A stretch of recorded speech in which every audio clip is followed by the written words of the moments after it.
Further hearing in the appeal, Dryden and others, and Johnson Matthey Plc. Yes, Mr. Kennedy.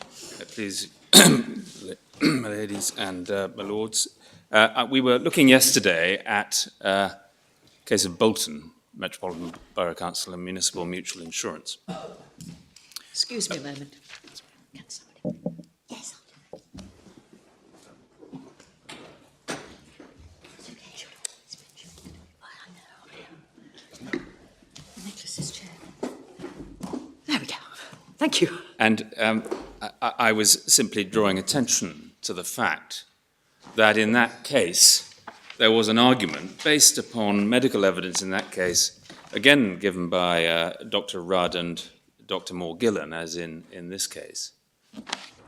They seem to have made an industry out of a career out of giving evidence in these cases, almost always, I think always agreed evidence, that they described the way in which the immune system kicks into action when the asbestos fibres got into the system. And as I said yesterday, the reason for citing this was that it was cited in, it was available for and was cited in Rothwell, which I'll come to in a moment. Can I just draw the Court's attention to one particular point that Lord Justice Longmore made in Authorities Bundle 1, tab 7, page 611, part of paragraph 16 of his judgment.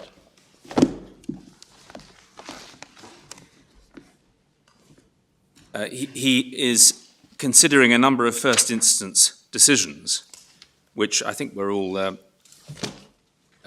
were limitation cases, where there were attempts by defendants to defeat claims on the basis that the cause of action had arisen more than 3 years, or whatever was the relevant limitation period at the time before action was brought.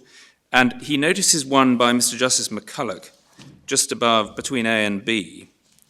Likewise, Mr. Justice McCulloch in Guidera and NEI Projects, India, in 1988, held that a claimant who was exposed to asbestos in 1952 and 1953 and was later diagnosed with asbestosis had suffered no injury by 4th of June 54 because physical injury would not occur for at least 5 and more likely 10 to 20 years after exposure.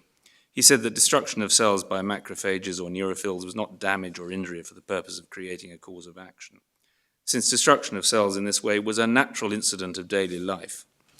He held that this was so even on the basis that the claimant would inevitably suffer from asbestosis once exposure had begun. And asbestosis, of course, is a type of fibrosis of the lung, type of pneumoconiosis, and therefore is the same disease in its effects as was being considered in cartilage itself. What in paragraph 18, Lord Justice Longmore says this in the third line: these cases have established a pattern at first instance to the effect that actionable injury does not occur on exposure or on initial bodily changes happening at that time, but only at a much later date. Whether that is when a malignant tumour is first created or when identifiable symptoms first occur does not matter for the purposes of this case. And the appellants in Rothwell had, of course, the opportunity to correct that approach. And they were represented, as one would expect, by extremely experienced teams of counsel experienced in this field. They didn't follow that route, and we say for good reason, and the reason is that cartilage was authority blocking that path. They did attempt an argument, which we mention in paragraph 79 of our case, which featured only in their printed case, and which we have put the relevant excerpt in Respondents' Documents, Volume 8, which I'm afraid is only on a PDF. Lady, we did provide a flash drive, but I don't know whether you have... Oh, I have it, yes. Oh, so it's tab 66, and it will be page 4 electronically, but page 3005 on the printed version. It's the first tab. And they, the appellants in Rothwell, under the heading Special Damages, referred to one of the claimants in the Rothwell group, David Mears, who claimed he had suffered loss of earnings or loss of earning capacity following a diagnosis of pleural plaques. He felt unable to work from home at nights because the thoughts of asbestos-related disease constantly preyed on his mind. He lost earnings, and the judge awarded him £6,692. Similarly, Mr. Grieve lost earnings, although that, as I said yesterday, may be because he was suffering from a psychiatric injury. And they refer to a decision of, or an award of Mr. Justice Taylor, as he then was, in Mustard and Sunderland Shipbuilders, which was an award of £38,000 for loss of earnings caused following a diagnosis of pleural plaques.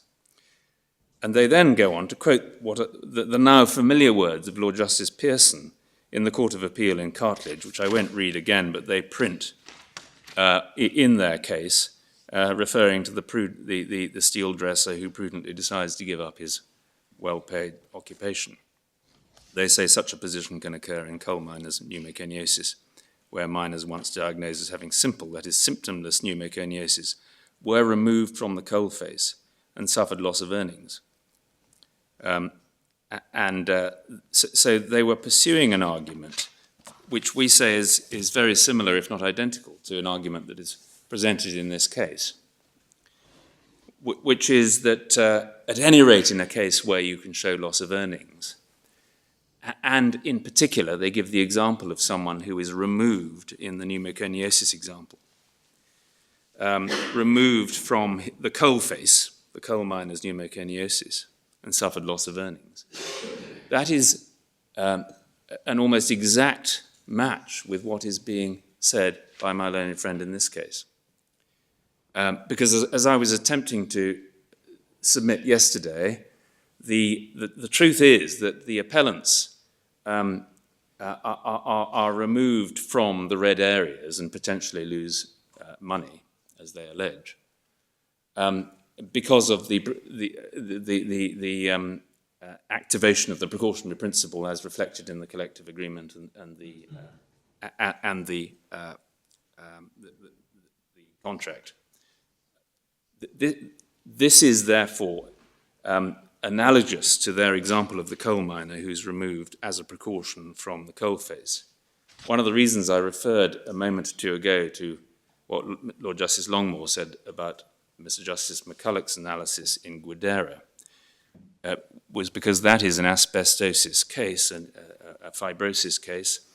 That is a case where there is, like cartilage, progressive damage and progressive change.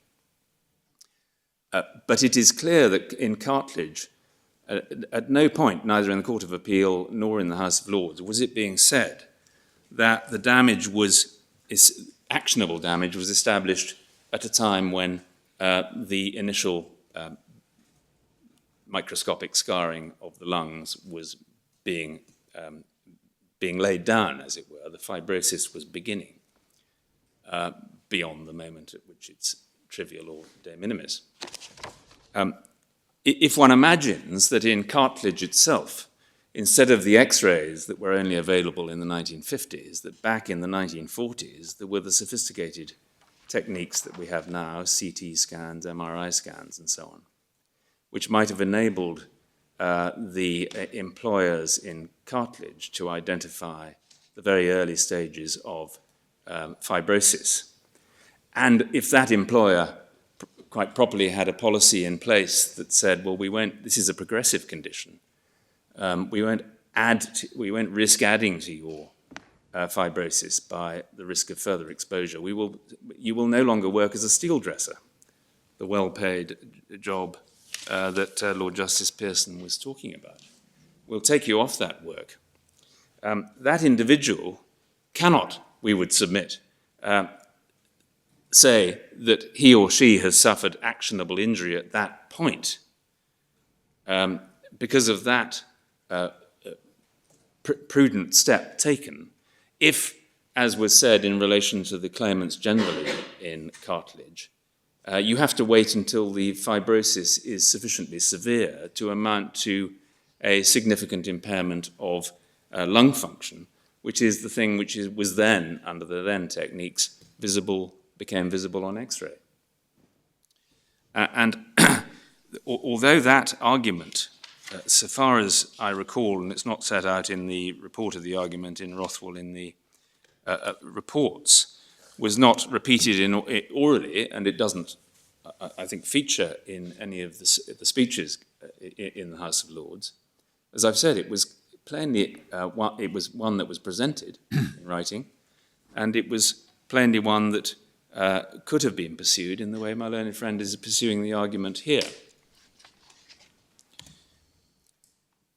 So what we say is about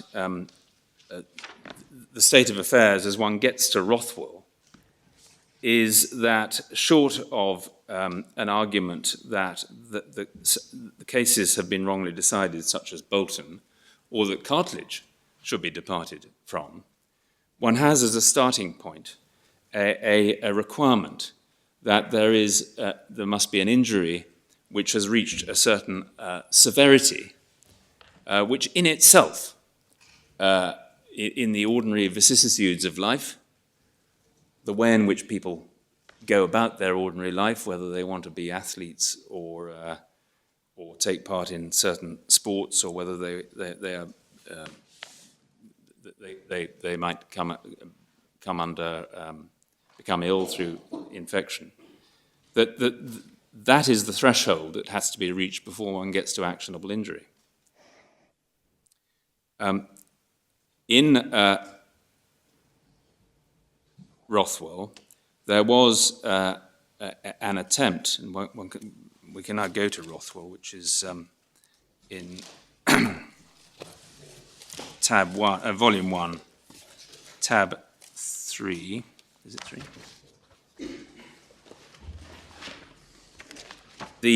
At page 496, this is part of the argument on behalf of the claimants, the appellants, Frank Burton, Queen's Counsel, and Harry Steinberg. At page 496, letter G, they sought and were permitted to withdraw a concession. So the penultimate paragraph, the concession made in the High Court and the Court of Appeal that plaques simpliciter, although an injury and a disease did not of themselves cross the threshold of actionability, is being withdrawn because 1, plaques increase risk of serious asbestos-related disease, 2, it is artificial and contrary to principle to decide the question of the minimum threshold by divorcing an injury from the other consequences of the same breach of duty, and 3, focusing on the plaques in isolation conflates the question of legal injury with personal injury and personal injury with the question of damages. Lord Hoffman touched on that before coming to what he says about it. The court has been taken to paragraph 7, page 501 in Lord Hoffman's speech, where he makes this observation about claims in tort being complete only with proof of damage, and damage in this sense is an abstract concept of being worse off physically or economically, so that compensation is an appropriate remedy. Of course, as I think my own friend acknowledged, Lord Hoffman was speaking entirely generally there about the law of tort and in particular negligence.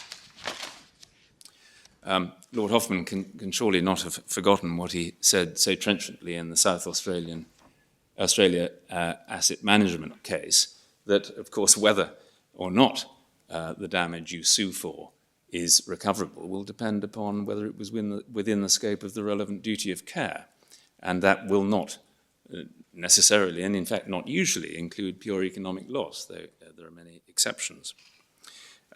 So it can't be used, taken out of context to justify a claim that there is economic loss, therefore which is somehow linked to physical changes, therefore there is actionable damage. My own friend, I won't take it back to it, my own friend referred to Chief Justice Posner, I think in the Supreme Court of California. No, I don't think so. I doubt if it's California. Oh, So it's Yes. the Seventh Circuit. oh, sorry, federal. I'm sorry, yes. But Millennium Friend, again, took out of context, we submit, a reference there by a distinguished judge who was rather unhappy with the expression economic loss. He preferred commercial loss. But he wasn't saying there isn't a distinction. It was a matter of labelling. And when he said damages will be monetized even for physical loss, well, he's merely pointing out that in the end all the courts can do is award one compensation in money terms. But the distinction remains, and it remains important. So that's Lord Hoffman at paragraph 7. And paragraph 9, he quotes from Lord Pearce. He first of all quotes from the Court of Appeal in Cartledge, Lord Justice Harman and Lord Justice Pearson, and then Lord Reed and Lord Pearce in the House of Lords, and Court is now very familiar with those references. He notes in paragraph 10 that Mr. Justice Holland did reject any suggestion that the plaques per se can found a cause of action. So that's the, and says in paragraph 11, this finding of fact is, in my opinion, unassailable. So that means that the withdrawal of the concession by the appellants didn't avail them, as far as Lord Hoffman was concerned. And it's the reason we say that, as my learned friend acknowledges, that physical change isn't the key to this. Pleural plaques are hardly insignificant. They can be quite significant. Fibrosis on the lungs. They're simply not, they don't give rise to symptoms, and they're not a cosmetic deficit on the outside of the body, which is recognized to be actionable damage. And they produce no functional, in the normal case, no functional deficit. And in paragraph 12, he rejects the aggregation theory. There's a whole section starting with the aggregation theory, and rejects the argument that if you put together that physical change with the risk, you still don't get actionable injury. And of course, the risk that the appellants' counsel were referring to in Rothwell was not the risk from the plaques, which they accepted was the biological cul-de-sac referred to by my learned friends, but was the risk from the fact that these appellants all had in their lungs and pleura millions of asbestos fibres. And there was nothing they could do about it. They had to wait and see, with a risk that could be statistically calculated of serious illness, including the terrible possibility of mesothelioma. Unlike, of course, these appellants, who are, we say, removed from the risk, the loss or the risk of damage has been wholly avoided. There's reference to Gregg and Scott, so that provided the basis, this is paragraph 14, for the conclusion that risk is not enough.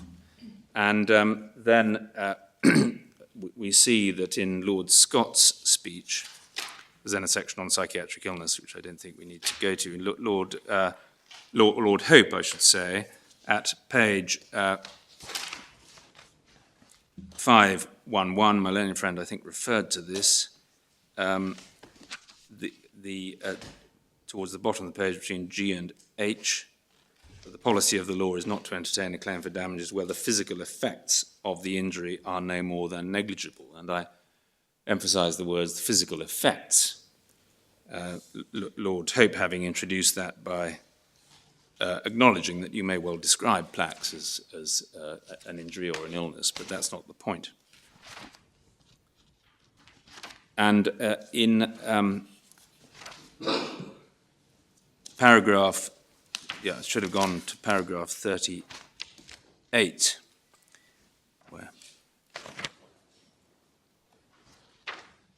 yes, at the end of paragraph 38, Lord Hope said their physical effects cannot in any normal sense of the word be described as harmful.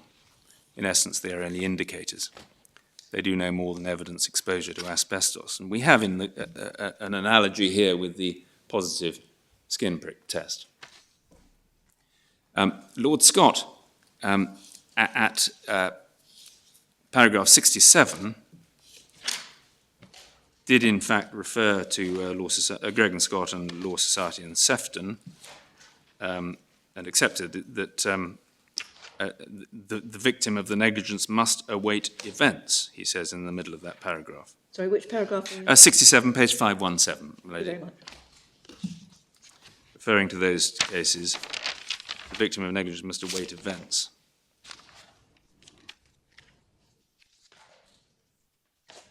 But pointing out that if there is some physical injury, so that a tortious cause of action has accrued, the victim can recover damages not simply for his injury, but also for the risk.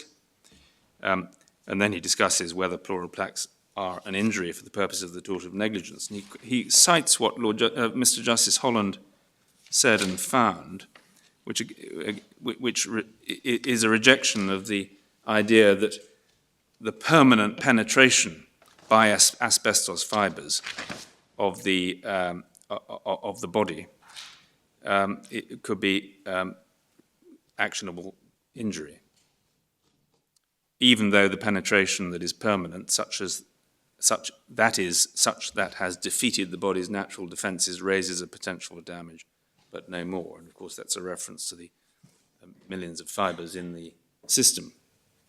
So Lord Scott is directly noticing an argument, although not pursued by the appellants in Rothwell, that one doesn't say, even if, as was found by Mr. Justice McCulloch in that case of good error, even if you have, you can retrospectively say that an individual is suffering from asbestosis, fibrosis, must have been accruing over time from the start of the exposure, increasing damage to his lungs. And Lord Roger, I've referred to this in passing already at paragraph 86, page 523, refers to Brown and North British Steel Foundry in the Court of Session in 1968, which rejected a similar argument that in order then to get round the coming into force of a limitation provision in Scotland in 1954, the pursuer argued that cartilage meant, in effect, that his cause of action arose when he was exposed, which ceased in 1949. And as Lord Roger notes at the end of paragraph 86, as Lord Guthrie pointed out at page 68, the problem considered by this House in cartilage could not have arisen if the pursuer's contention had been sound, by which we take Lord Guthrie and Lord Roger to mean that there would have been no room for argument at all. In other words, the plaintiffs in cartilage wouldn't have even been able to get their argument off the ground.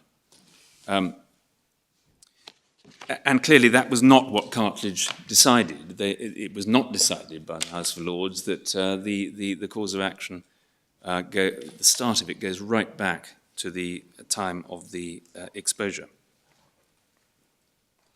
And then in paragraph 88, Lord Roger says, in these cases, the claimants do not suggest that the presence of the asbestos fibres in their lungs constitutes an injury. Rather, they argue the plaques constitute an injury. So that's the confirmation of what I've been saying, which is that there was a decision not to seek to run such an argument.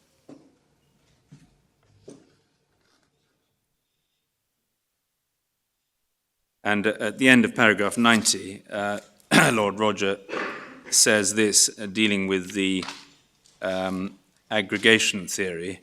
He says, but if the plaques themselves are not a condition for which the law will intervene to give damages, it would make no sense for it to give damages for anxiety associated with the plaques. That was the other type of aggregation theory that was being pursued. And what we say here is that these arguments, the arguments presented to this court by the appellants, are a variant, in effect, of the aggregation theory. They seek to combine physical change, which is identified by a positive skin prick test.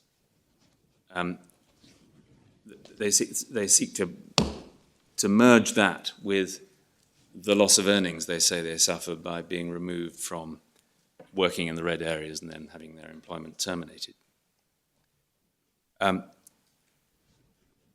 I'll come back in a moment to, in fact, I may deal with it now. The difficulty with the argument that is presented is that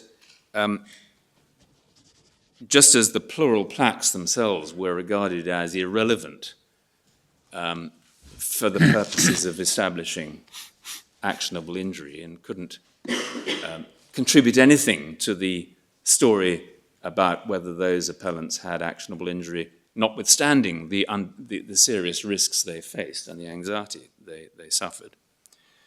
Here, the positive skin prick test is an indication of a state of affairs which gives rise to a risk, or would give rise to a risk of injury if there was further exposure, and no more.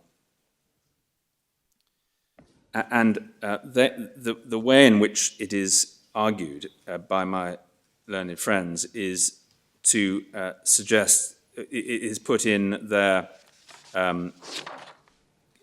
case, pages 79 to 80 of the core volume.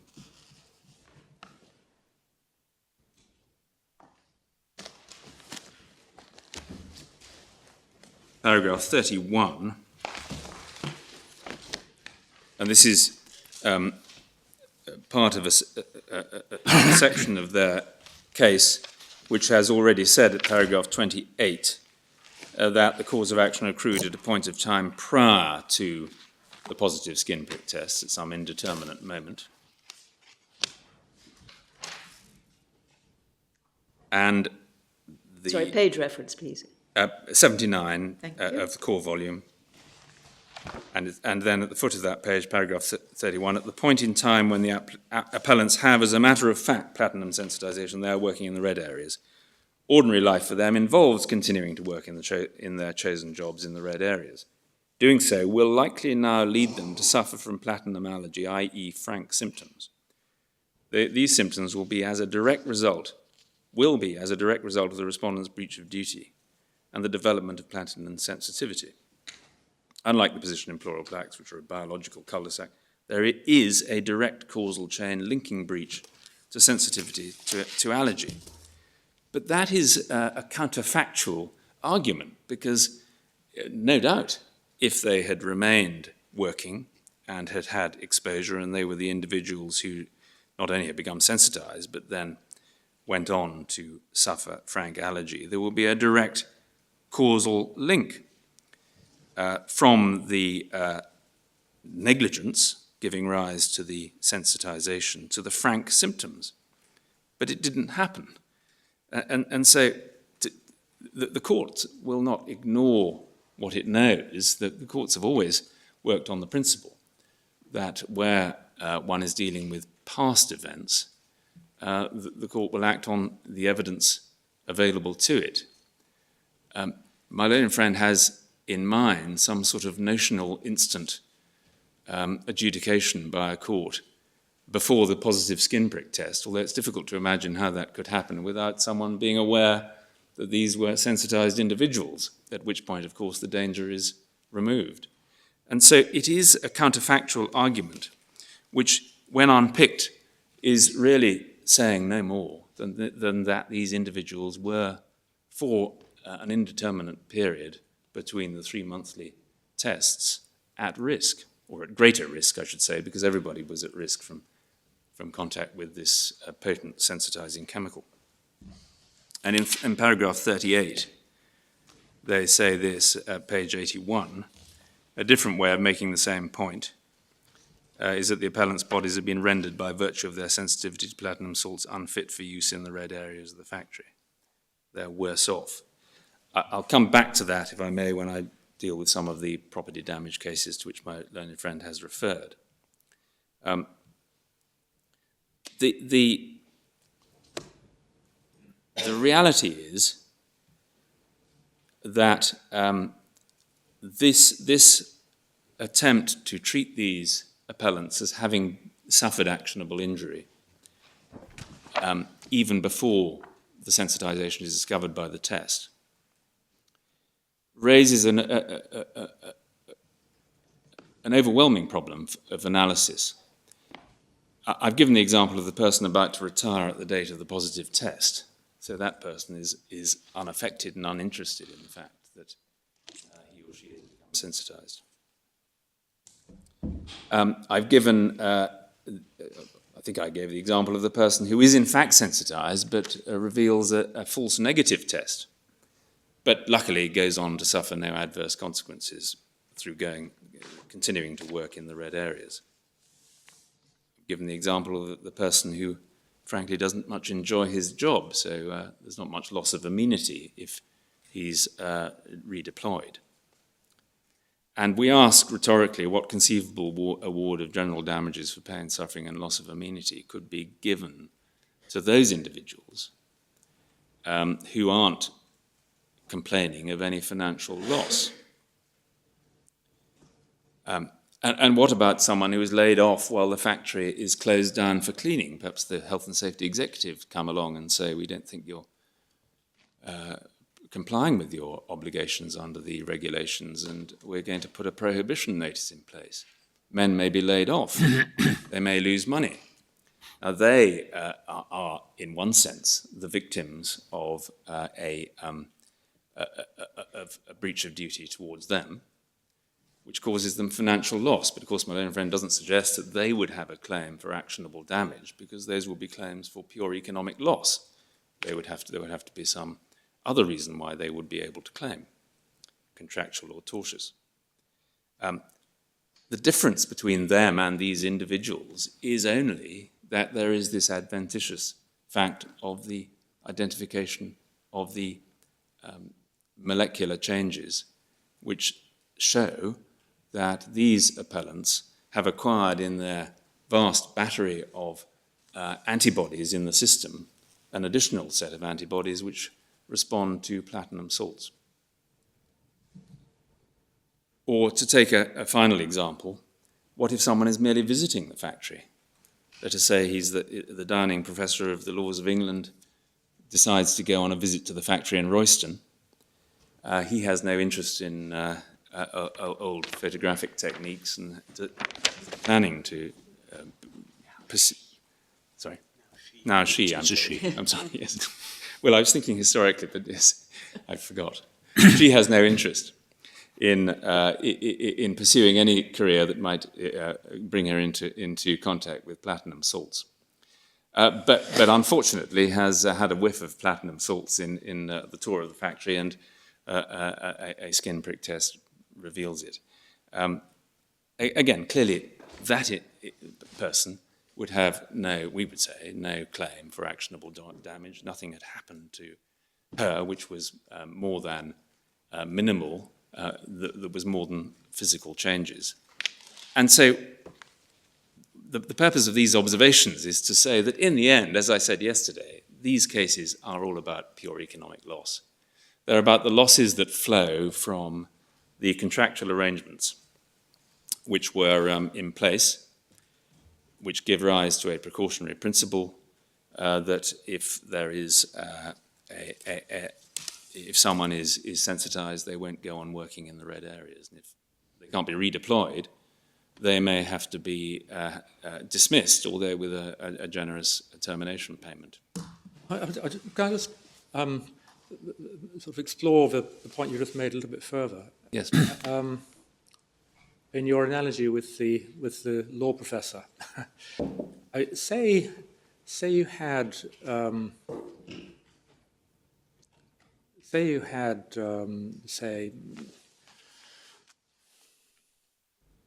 somebody who is a professional athlete, I don't know, a Premiership footballer or one of the world's leading tennis players or something like that, and he suffers some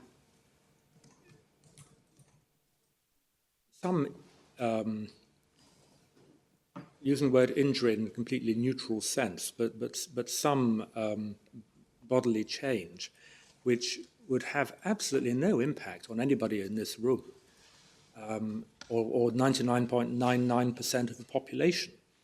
But for that particular individual, if it reduces the speed of his serve or diminishes his ability to do a pass with pinpoint accuracy on a football field, then it's a very serious matter.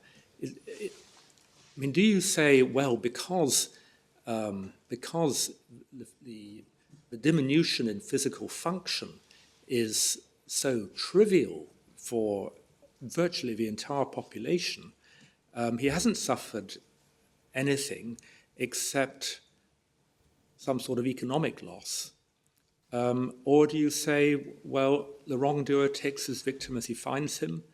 In this case, it happens, just so happens, that his victim is somebody for whom this physical diminution in function is actually a very serious matter.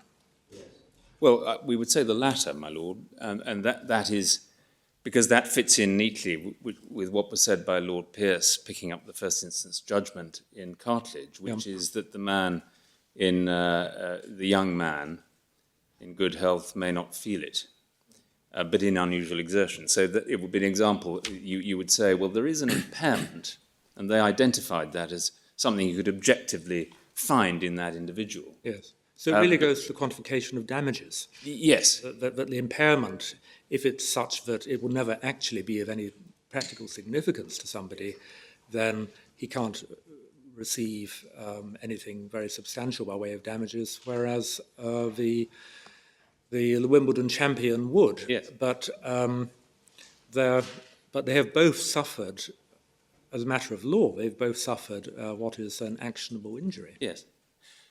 But there is, nevertheless, we submit always a distinction. An example that occurs is this: an individual may complain that his apprenticeship wasn't very good, and so he hasn't been trained as he should have been, and so he suffers economic losses. Or someone may complain that they haven't been properly educated, or as they should have been.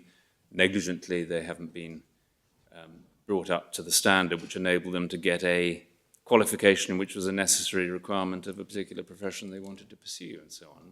So there are obviously examples where you would have it would be said clearly that those are not claims of personal injury, and one would have to see if there was a claim in tort or contract which enabled that individual to succeed. We say that this case is very much on the side of the line which is the pure economic loss case. That a state of affairs has arisen, which, because of the policy set out in the collective agreement, means that you may lose work or earnings.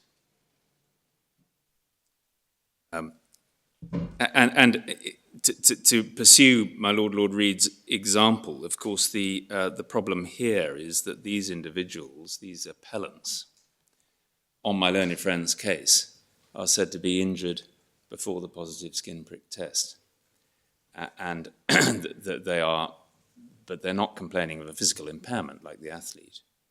They're complaining of a risk which requires them to be removed from that type of work.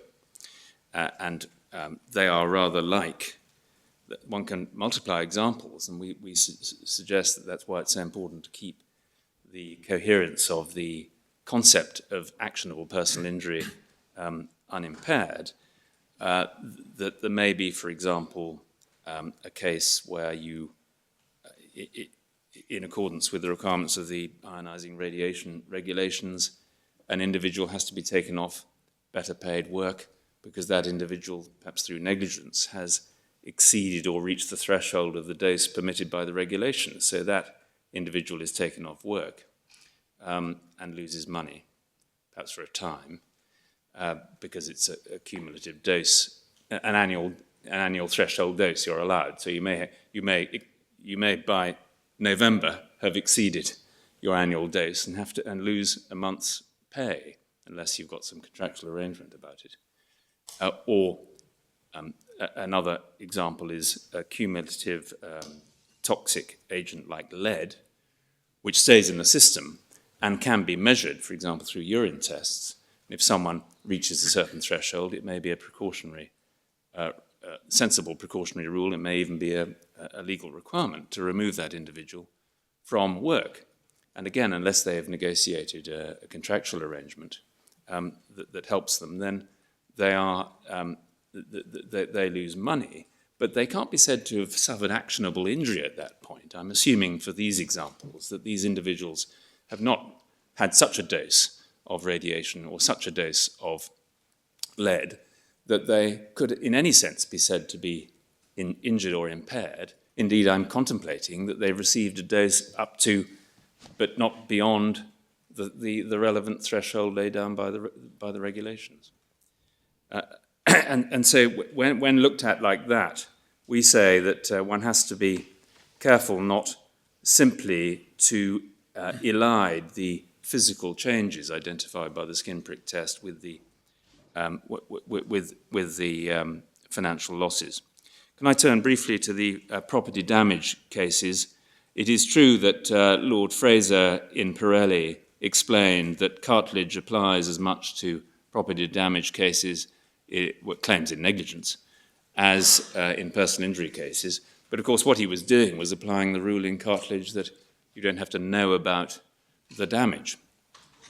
He wasn't suggesting that one should push that back to a point before the time when what would conventionally be described as substantial damage had occurred, which was taken to be the time that cracks first appeared, although unseen, in the chimney that was built in that way, built in that case. Blue Circle Industries is of some interest because my own friend relied upon it and relies upon property damage cases which we suggest can be distinguished because property usually has a market value which may be diminished and can be described as less useful.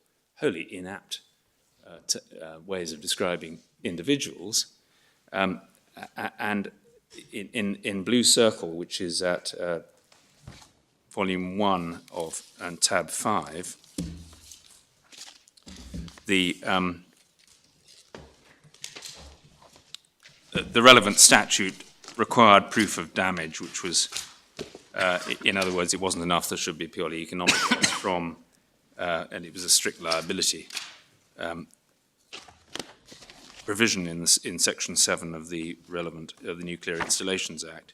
Section 7 is at page electronic 555, and what Lord Justice Aldous said at page 300, letter D, the educated reader of Section 7.1a of the Act would realise that it imposed a duty to prevent damage to property from the radioactive properties of nuclear material. He would have no difficulty in concluding that the marshland admixed with radioactive material was damaged as the level of contamination was such as to reduce its market value. He would also realise that such damage was the result of the radioactive properties of the plutonium soil admixture. He would be very surprised to be told that the MOD believed that there had been no damage to the property despite the fact that the level of contamination was such that the relevant regulations classified the topsoil of the marshland as radioactive waste and required it to be excavated and removed. And my point, very simple point here, is that if that could be translated wholesale to personal injury cases, then Rothwell could not have been decided in the way it was. For marshland, read lungs and pleura of the appellants in Rothwell. And for radioactive admixture, one has the millions of asbestos particles giving rise to risk. And the reason why you can't translate it is, as I've said, you can't put a value on an individual as if he or she is an asset. You can't talk about that individual having less utility as if he or she is a chattel. What you can do is talk about actionable personal injury, which would give rise to, if it satisfies the threshold, will give rise to an award of general damages for pain, suffering, and loss of immunity.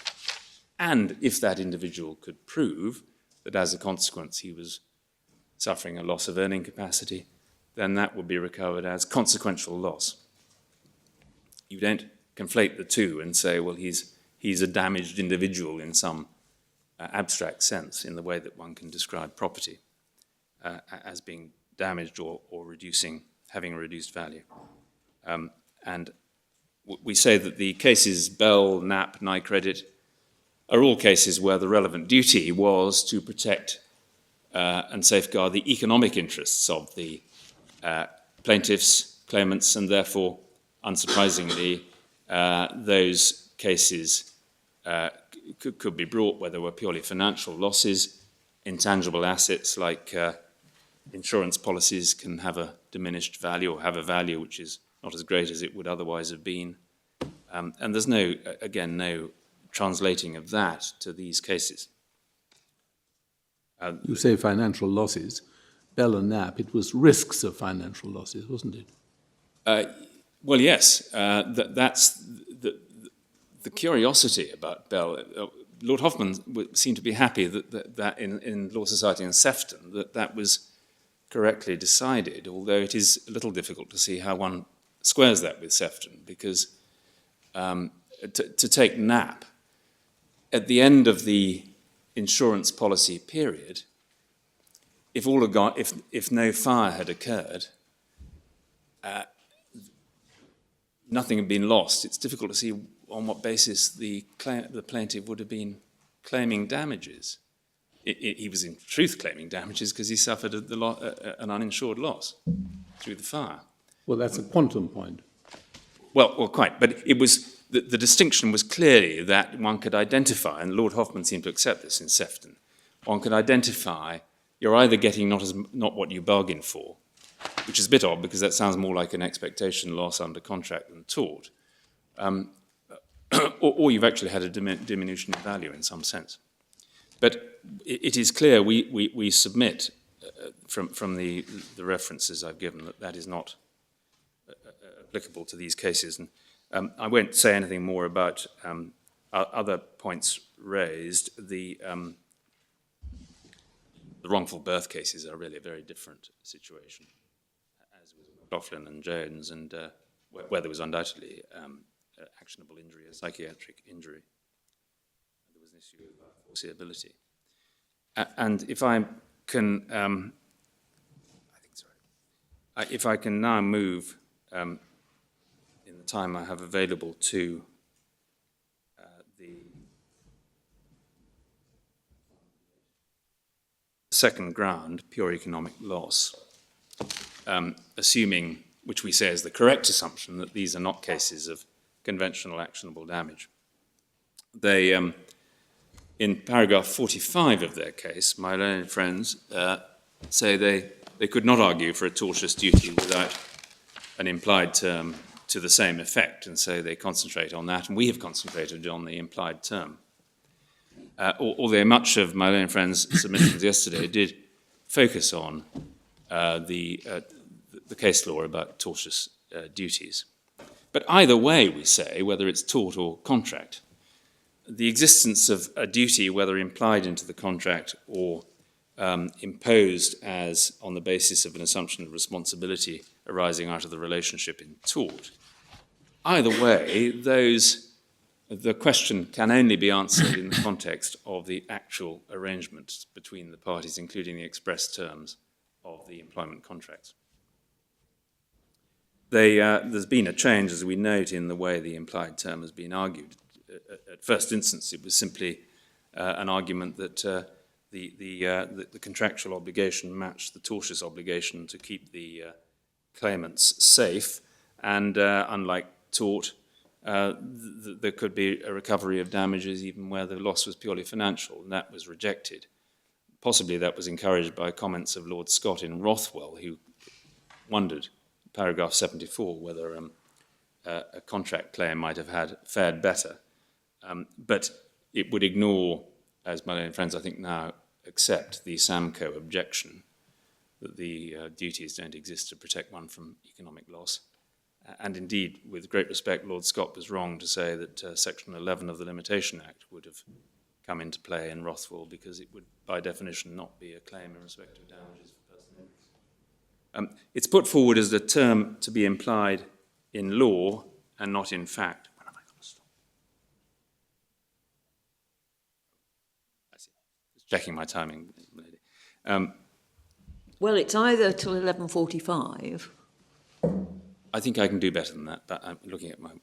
Yes, I think I can. But I'll see how we go. Lady, implied in law and not in fact, my lady and friends say, in paragraph 45, a term implied into a class of contractual relationships as between employer and employee. And as my lady and friend explains, it's not a general, as was put in one case, type of term. It is special to the facts of this case, which itself, of course, creates a difficulty in saying that this is a term that courts would imply or impute as a matter of law. We've, in our paragraph 104 of our case at Core Volume 130, we've sought to analyse it, and I won't repeat what we say in that paragraph, except to say that it seems to be a duty which comes into being if once there is a breach of the ordinary common law duty and the statutory duties, and once there is a physical change, which is discovered, so after the skin prick test. And what we say in paragraph 107 of our case is that in reality it's a claim for a form of indemnity. And we say that because the duty to protect the appellants from harmful exposure is already there. It exists as a matter of common law. It exists in the form of the various statutory obligations, including the cost regulations. So the first point we make is that this is not a proposed term that can be suggested as required to encourage compliance with the common law and statutory duties. They're already present and exist, and indeed there are criminal sanctions available for breach of the statutory duties. They don't need the buttressing of an implied term for that purpose. The second point is that, of course, there is a long line of authority that holds that in general an employer has no implied contractual or tortious duty to protect an employee from purely economic losses, set out in our case in paragraph 93, De Jong and Shenburn, Edwards and Hospital Management, West Harts Hospital Management, Reed and Rush and Tompkins, and Crossley and Faithful and Gould Holdings are examples.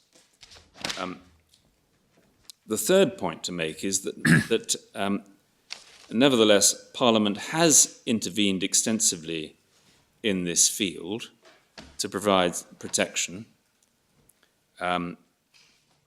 whether it's the ordinary employment protection rights that give employees entitlements to minimum pay, minimum notice periods, to protection from unfair dismissal and so on, which engage an area that this case is concerned with, which is the dismissal of these appellants from their employment.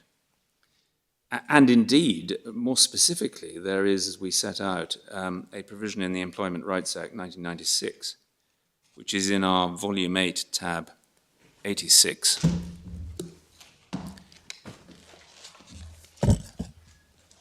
No, sorry, it's tab 84. Page, it's on the PDF, it would be page 24 in Volume 8. Right to remuneration on suspension on medical grounds. And this doesn't directly apply to these cases, but it should be page 24, my lady, in electronic.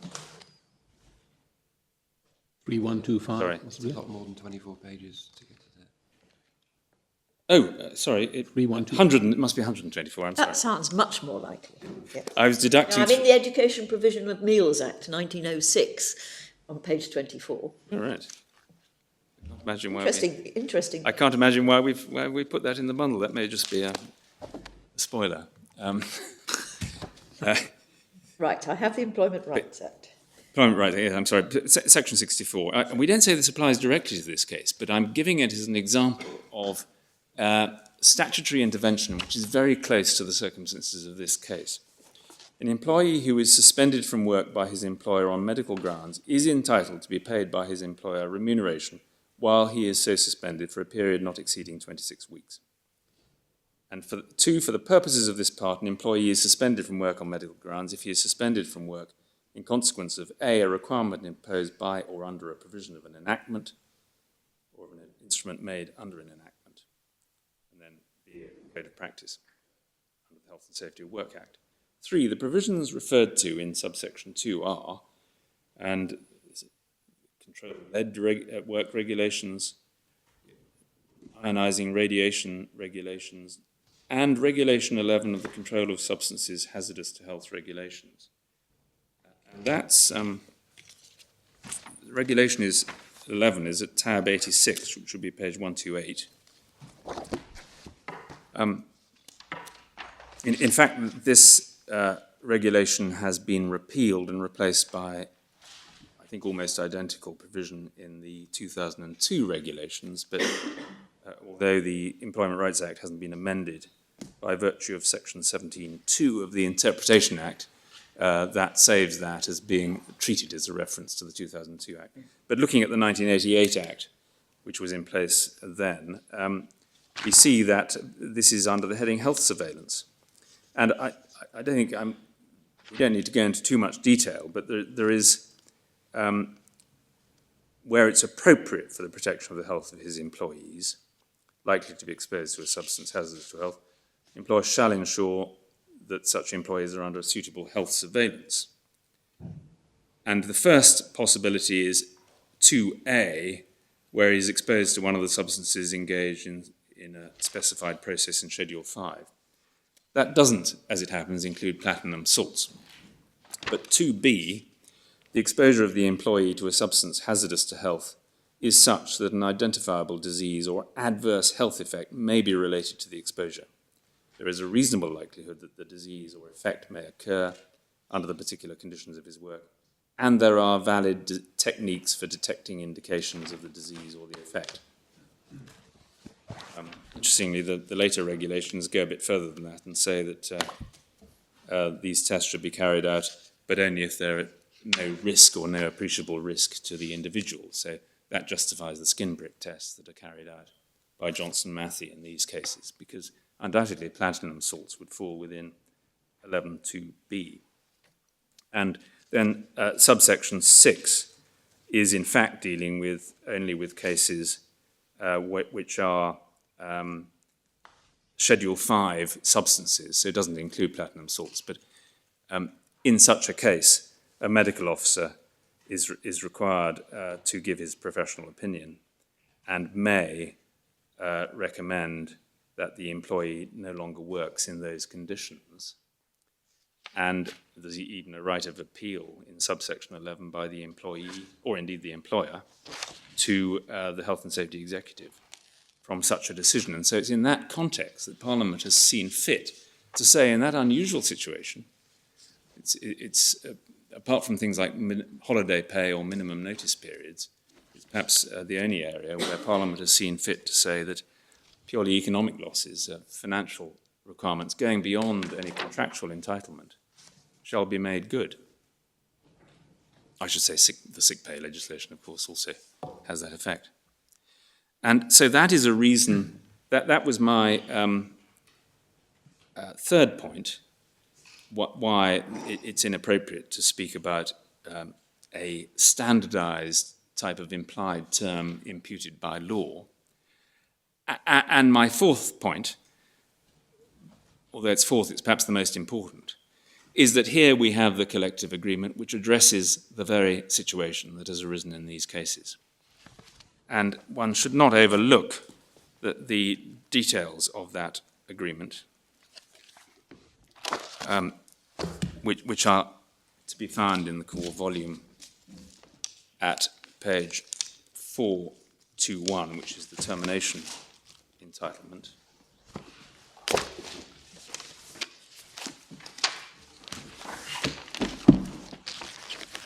This is Appendix 1 to the collective agreement. And it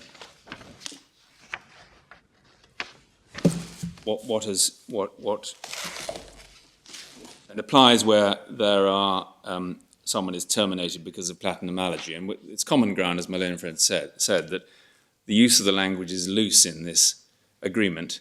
Talking about platinum allergy will include cases of sensitization, and we see that he will be given notice of termination if there is decision taken to dismiss the employee for that reason. I should have said that the agreement itself, on page 419,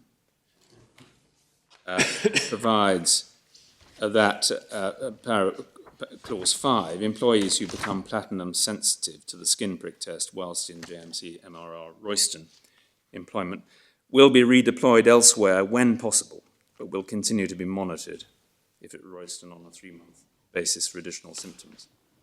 But 10, if the company occupational physician recommends an employee should no longer remain on the Royston site as a result of platinum allergy, the company will dismiss the employee under the termination conditions revised.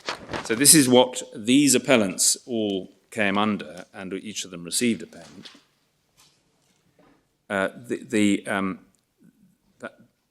Paragraph 1 of Appendix 1 provides that they will receive a period of notice when they will receive basic pay plus shift premium if a shift worker, which will be taxed, subject to tax and national insurance, and will remain an employee of the company, but will not be required or permitted to attend work. And just dropping to the clause 4 at the bottom, it says an individual dismissed under this agreement who finds and wishes to commence alternative employment during the notice period may do so. And at the bottom of that, in the event, the balance of the notice payment will be paid on the date of termination. And then going back to clause 2, if at the end of the notice period, the employer will be dismissed and his or her income tax form P45 issued, he will receive at this time he will receive a tax-free loss of office ex gratia payment, and it's which will be calculated according to service, basic pay, and average pay. And, so what does ex gratia mean in that context? Well, it says it means absolutely. It certainly doesn't mean what it should mean, because it's clearly it's a contractual entitlement. But it may be that it's a reflection of what I'm going to say in a moment, which is that this is an entirely beneficial scheme for employees. It doesn't take anything away. What we see then is that this is that, so just looking at the table, we see that even someone who's only just arrived at Royston, or hasn't even been employed a year, will not only get his taxable basic pay for 4 weeks, but will get 20 weeks average pay, tax-free, and 2 weeks basic pay, tax-free. However long you've worked there, you still only get the 20 weeks average pay. So as it were, that's a fixed, one might even call it compensation element for the sensitization. But the longer you are there, the more you get in terms of both a notice period with a maximum of 12 weeks and payment of basic pay with no maximum.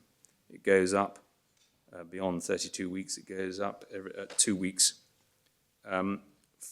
basic pay for each additional year of service. And so someone who's only just arrived at Royston and is dismissed on the basis of sensitization will get 26 weeks pay, so 6 months pay, most of which, I think 85% of which will be tax-free. And those who have been there longer will get far more generous provisions. Now, the point of all this is that this is in no sense a provision which seeks to cut down or curtail or limit what would otherwise be available to the appellants to claim. And Malone and Friend refers to the non-waiver provision, which is at page 425, that those dismissed with platinum allergy will normally file a compensation claim. And the termination arrangements are not meant to be an alternative to such claims, which we say clearly is a reference to any claim that you might, without this, this agreement, in any event, be able to bring, which will be a conventional claim for personal injuries. So there is nothing in it that takes anything away from an employee. It is entirely beneficial to employees. It benefits as much the employee who is sensitized through negligence as the employee who is not sensitized through negligence. Those who sensitize through negligence, if they can prove actionable damage on top, then they can no doubt pursue an action if they can prove they've suffered greater losses. But the point is that no one, the victim of negligent or no fault exposure who is sensitized, no one has to prove any loss. They can find alternative employment, better paid employment. The day after the occupational health physician says, I'm going to have to recommend your termination. And they get all these provisions. And so this is not and cannot be characterized as in any sense trying to constrain or restrict or limit the obligations of the employer that would otherwise exist in relation, whether in terms of implied contract or implied term or tortious duty towards the appellants. What this alternative argument seeks to do is, by identifying an implied term, is to rewrite the collective agreement and to say that this does not provide the answer to an individual who has been sensitized. This provides something that appellant can have for his benefit, but if he can get something more, he'll have that as well. And so this falls foul, we say, of the clear principles laid down by the authorities, that implying a term of in a contract is simply not possible, where it either conflicts with an express term or it effectively seeks to rewrite it or improve it or change it. Lord Neuberger, in the Marks and Spencer case, which is of course concerned with commercial contracts and implied terms in fact, and so not directly irrelevant, does quote an observation of Sir Thomas Bingham, Master of the Rolls as he was, in a case in 1995. And if I could just take the court to that reference at page, at volume 6, tab 49, page 2410.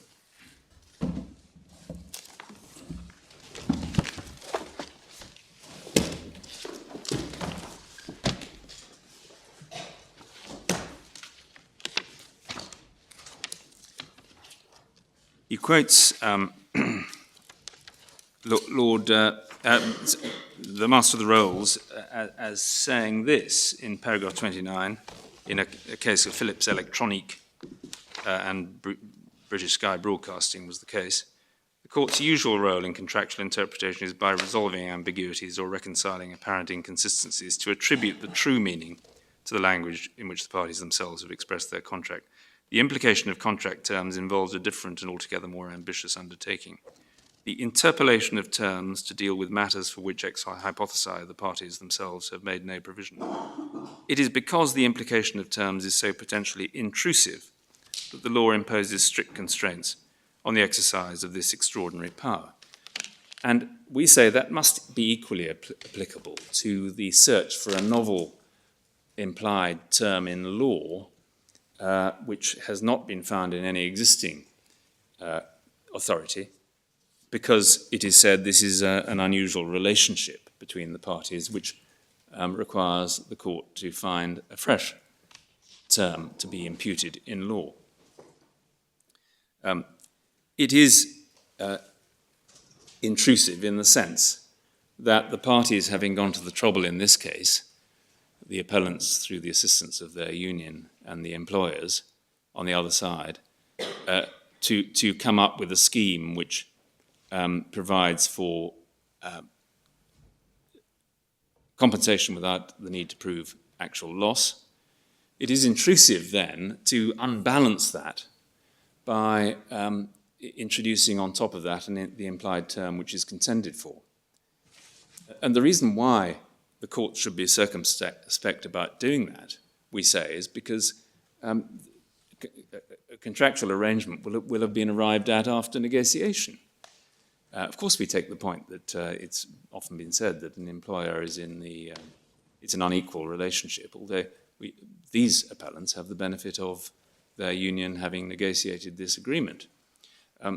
But who knows what give and take there was, how this balance, this equilibrium was reached following the negotiation, what was given up, what might have been given up in terms of rates of pay in the red areas in favour of this arrangement because of the recognised risk that individuals might become sensitised.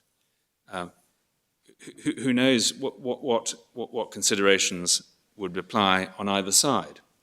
Contrast that with cases like Scally and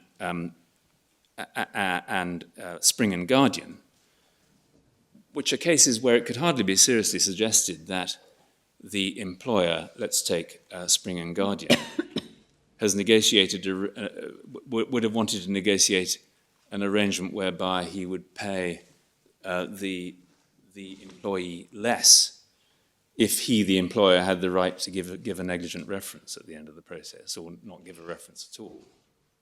Or, in the case of Scally, if the employer had said, we've got all these elaborate provisions about pensions, which I quite appreciate you won't understand, but we'd like to, again, to have that, we'll pay you a bit more so that we can reserve the right not to draw them to your attention, because that might cost the pension fund too much. Something like that. Those one can be confident that those sort of considerations wouldn't have been present, and therefore to rewrite or intrude into the contract this implied term found in Scally and Spring is not to risk unbalancing what is a negotiated arrangement. Lord Justice Dyson, as he then was in Crossley, had an interesting point to make about the way in which some of the cases seem to be, as he put it, subdividing relationships into smaller and more numerous categories. If one goes to Crossley, which is at page 1917, which volume that is, Authorities Bundle 5, page 1917, it's tab 36.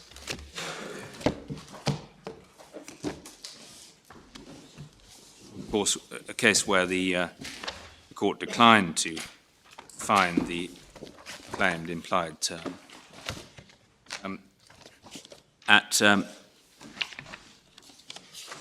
There are lengthy passages, but there's a reference to Scally's case in paragraph 35, and that is where Lord Justice Dyson said that he wasn't quite clear about how the test could be necessity in the relation to a term implied by law. And we've suggested in our case that the answer is it is necessity, but it's necessity not for business efficacy, but for a different reason, which is some compelling public interest. In Scally, that the employees needed to know about their pension entitlements. In Spring, because an employee who wanted to exercise his right to pursue his profession in a particular area where a reference was always needed, would need to have a proper reference, and that was a compelling public interest. But not, we say, simply a focus in an individual case on what is fair, just and reasonable. And in paragraph 41, Lord Justice Dyson said this: in both of these cases, Scally and Spring, the House of Lords defined the contract of which the implied term was an incident in extremely narrow terms. It seems to me there is some force in the observation that by subdividing relationships into smaller and more numerous categories, with terms that have a less general application, the distinction between implication of terms in cases concerning a common relationship, e.g. employment, sale of goods, contracts for work and materials, etc., and implication in those concerning a particular contract becomes blurred, see Anson's Law of Contract. And that warning by Lord Justice Dyson, we say applies to this case, because my own friends have had to construct quite an elaborate implied term, which they say applies to a particular set of facts, which, as far as we can see, apply only to this very case. The problem is this, that because, certainly if it is right that there is a different test for a term implied in law compared with a term implied in fact, by this process of subdividing, you become to a point where the two almost meet, and you are requiring the court to call something a term implied by law by reference to very specific facts applicable to the case before the court, but escaping from the requirements laid down in Marks and Spencer that very strict criteria need to be satisfied. Necessary for business efficacy. It won't work. The contract won't work without it. The officious bystander test. Those cumulative requirements, all of which tend to knock out many implied terms which are put forward as being appropriate. But on my own friend's argument, by calling this a term to be implied by law, he seeks to escape from those requirements and, as it were, moves into the realm of a tortious duty to avoid causing, based on an assumption of liability, assumption of responsibility based on an analysis of what is fair, just, and reasonable. We note that I think it's Lord Bridge in Scally said the test is not reasonableness, where he was referring to the particular facts which in that case he said justified the imposition of an implied term in law. And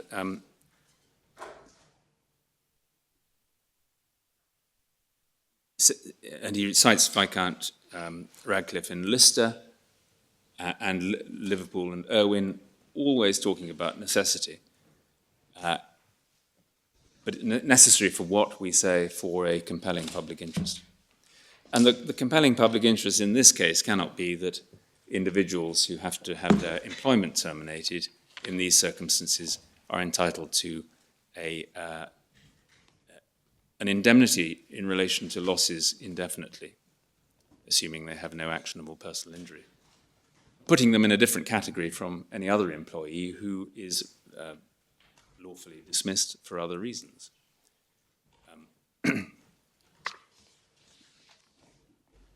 Yes, and in Scally at page, at tab, at volume 6, tab 52, page 2557, okay.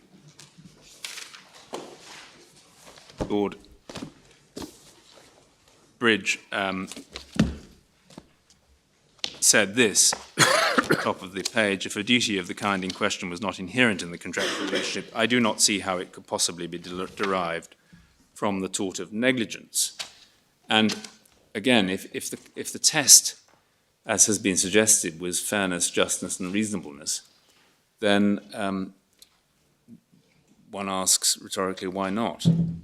My learned friends in this case refer to observations of Lord Bridge in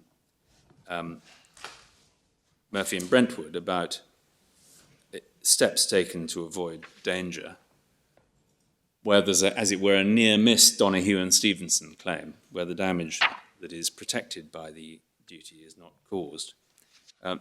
This is, as I think my own friend accepted, an area where the law is not clear. He referred to observations of Lord Brandon in Junior Books and Vetchi, talking about mitigation of loss. Lord Bridge, at volume 6, tab 50, at page 2501, and this is quoted by my learned friends in their case, after, under the heading Dangerous Defects and Defects of Quality, said at just above letter G, the only qualification, but he starts off, these economic losses are recoverable if they flow from breach of a relevant contractual duty, but here again, in the absence of a special relationship of proximity, they are not recoverable in tort. The only qualification I would make to this is that if a building stands so close to the boundary of the building owner's land, after discovery of the dangerous defect, it remains a potential source of injury to personal property on the neighbouring land or on the highway, the building owner ought in principle to be entitled to recover tort from the definition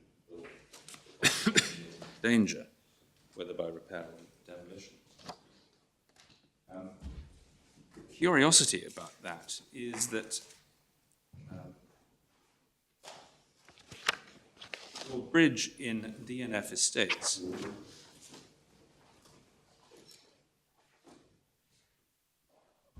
said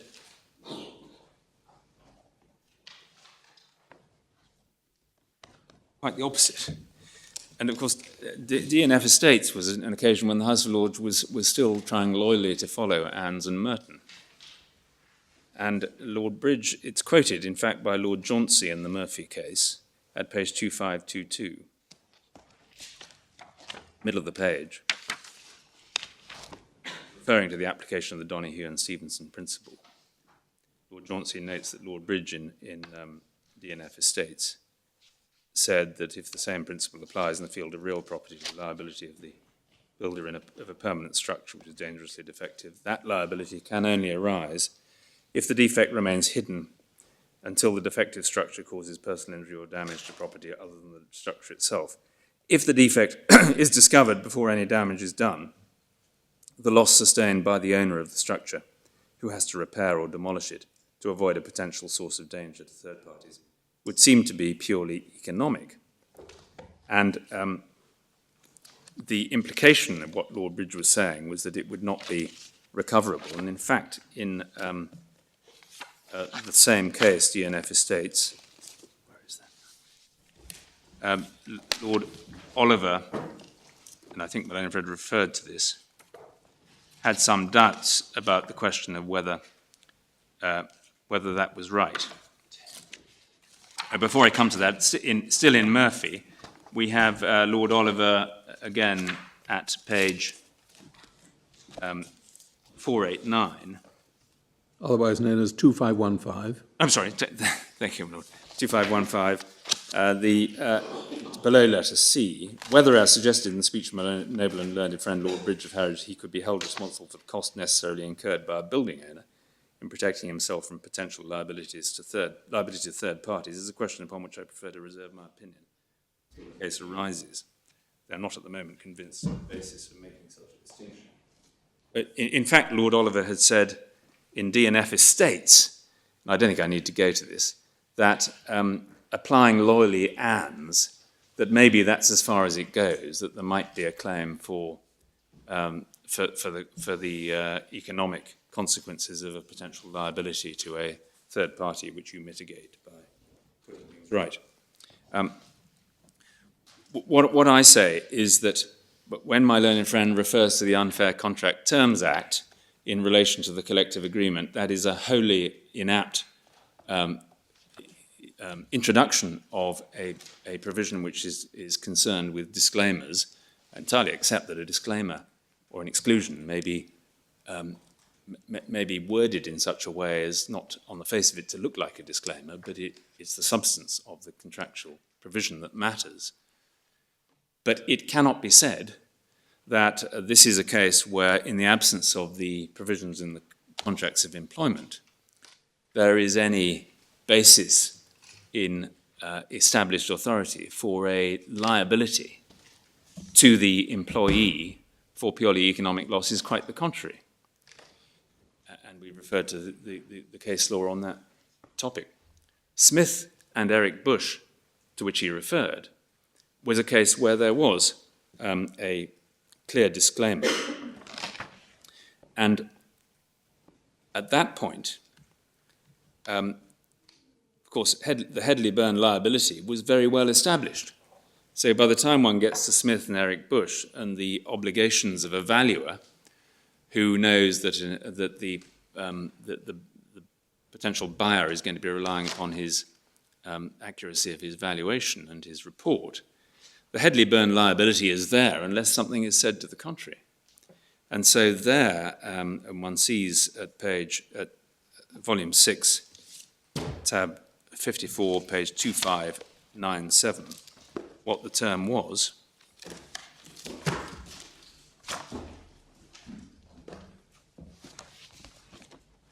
It was in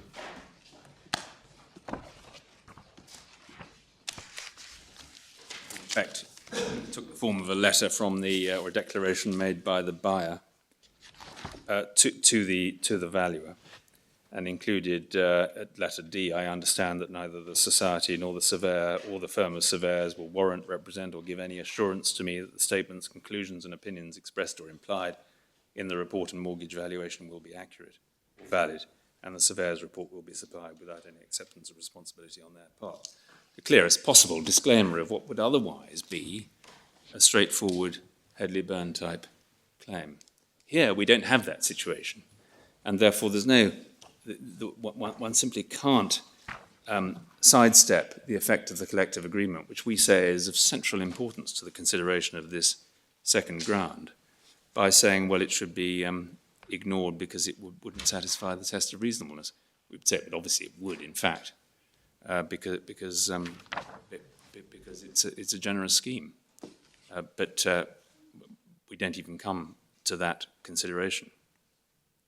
So we do say that the attempt to find an implied contractual provision, or even an equivalent tortious duty, is doomed to failure in this case for a number of reasons I've given, not least the very contract itself, which this proposed implied term would amount to rewriting. And certainly there's no question, in the light of the termination arrangements which are laid down, for saying that it would be fair, just, and reasonable, nevertheless, to have some additional provision, which is not there, which would be an indemnity arrangement going beyond, if they could be proved, losses that are would be compensated by those termination payments.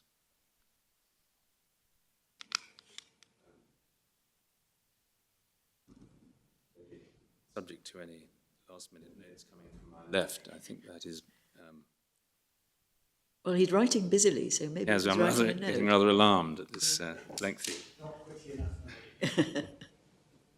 Yes, well, it's the point simply that if we're right in characterising this as an indemnity, it would then be an indeterminate liability.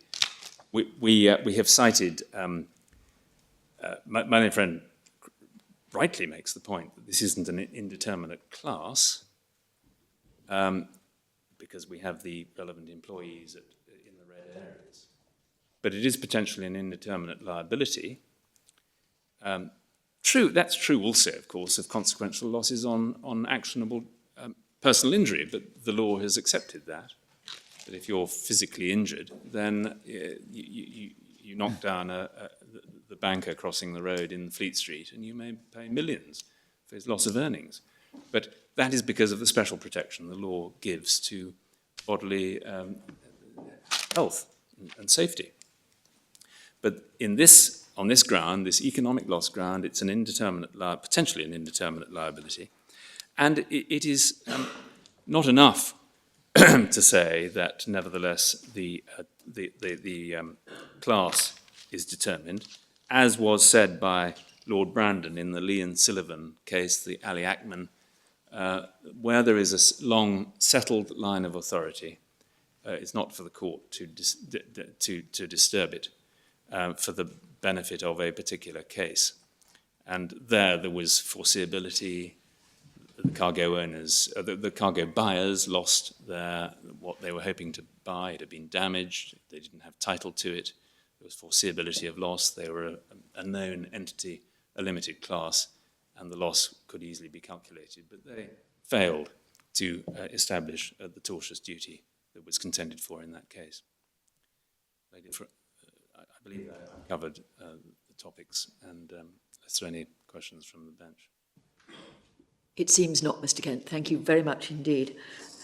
Mr. Horton, do you want to say anything out loud as opposed to pass notes to your leader? No, thank you, my lady. Thank you. Mr. Mayor. Well, pleased, Your Ladyship. Can I start by pushing to one side the asbestos and mesothelioma cases? My learned friend has put a good deal of energy into those cases, both in oral submissions and in writing. Can I draw out 2 points in particular? Can I first go back to where I started yesterday morning? What is the damage that is said to be the gist of the action? In the mesothelioma cases, and here we're looking at MMI, an insurer's case, and Trigger, the employer's liability insurer's case.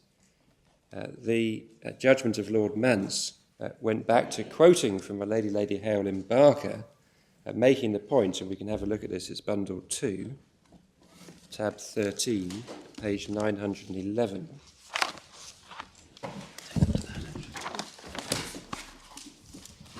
Making the point that that which was being claimed in those claims was mesothelioma.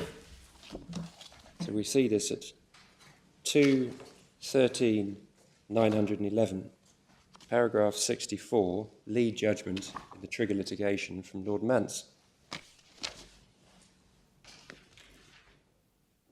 You'll see in the middle, but analysis, middle of 64, just above F, but analysis of the rule arrived at after Fairchild and Barker justifies further propositions, despite the apparent clarity of the suggested distinction between liability for a risk and for a disease, no cause of action at all exists unless and until mesothelioma actually develops.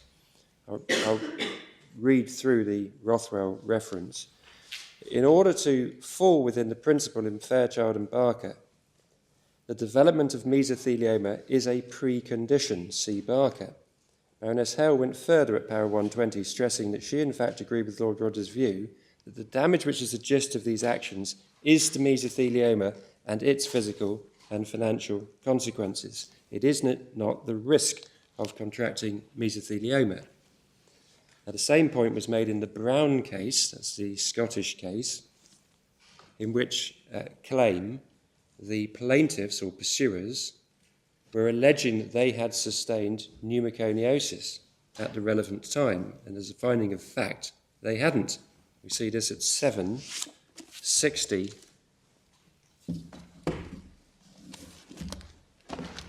So bundle 7, tab 6. Oh, that's not a good reference.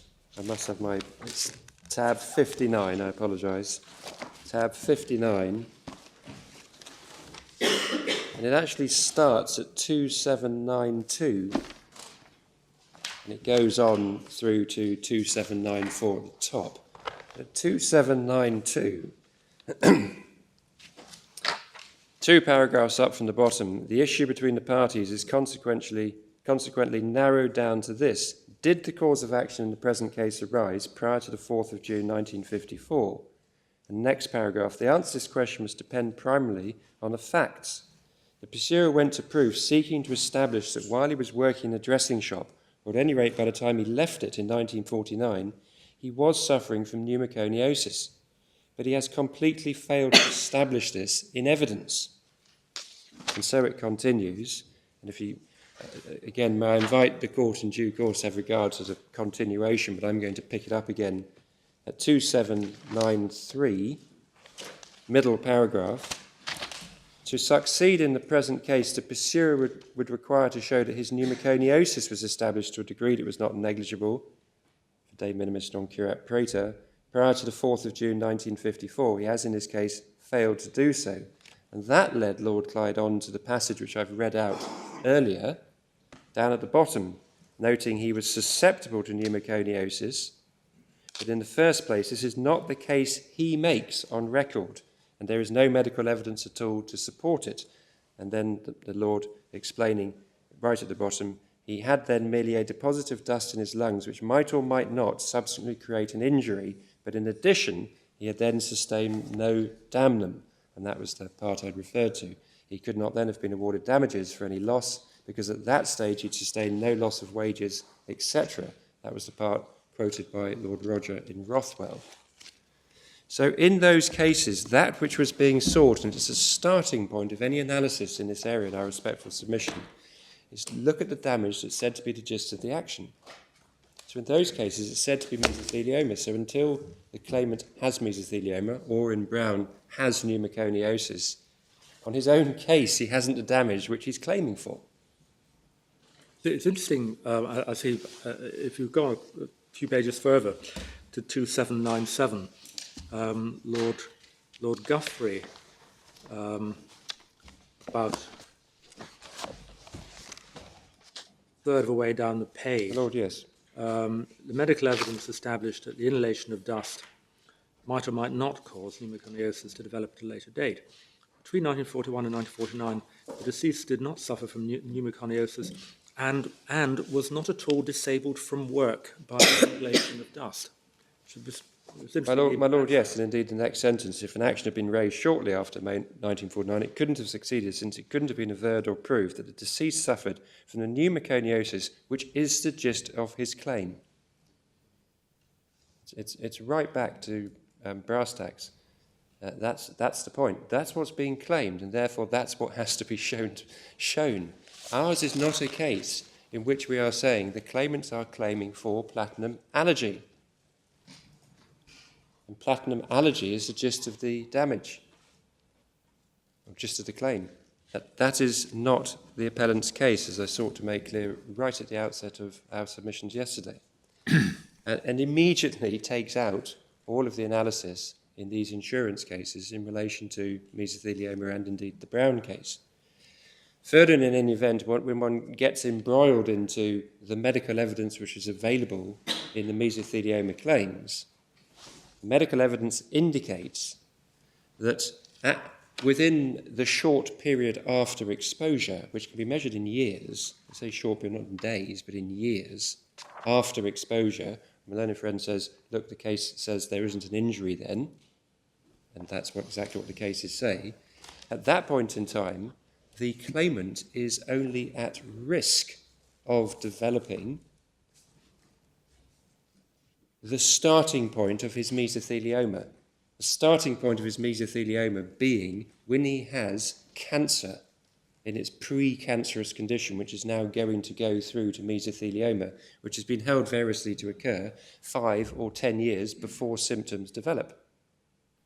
And we're looking at normally a latent period measured in decades. So 5 or 10 years can be 20 years after exposure.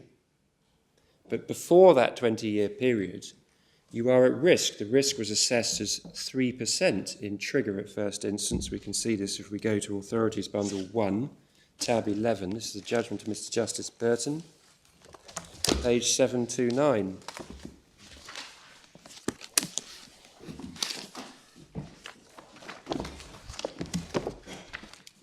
So it's page 729, Bundle 1, tab 11. Yes. And it's paragraph 103. And at the end of that paragraph, 729, you'll see Mr. Justice Burton says, the experts are agreed at the end of the day it's a matter of chance who ends up in the 3% referred to in paragraph 25, as opposed to the 97%. And you can trace it back, if the court wishes, to paragraph 25, where you'll see he's deep into the medical evidence and sets out at para 25 at page 699, the cohorts looked at suggests that the realistic percentage is 2 to 3% of those exposed 40 years or so ago ultimately develop mesothelioma. So at that point in time, there have not been the 6 or 7 genetic alterations which are required to get to the malignant stage. See Bolton, same bundle, 17609.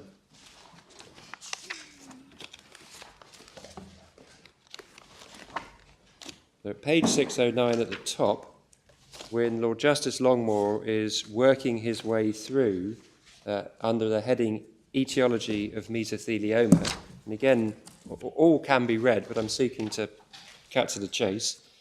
Between A and B at the top, it normally takes a hereditary of 6 or 7 genetic alterations before a malignant cell occurs.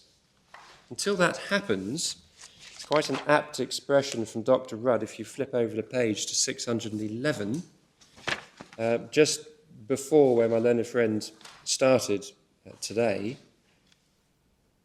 when you'll see, basing himself on the evidence of Dr. Rudd, he held, this is a judge at first instance,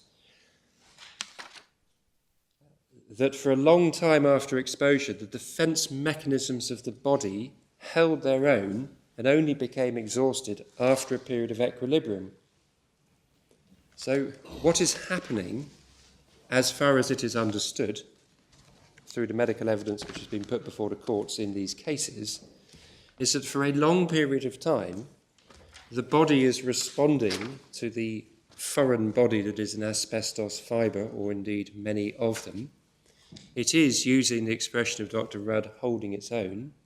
There may come about serial mutations, which are normal. It's all described in Judgment of Lord Justice Longmore. Mutation, Payne emphasises, isn't a pejorative word. It's just something which happens and allows the evolution of man.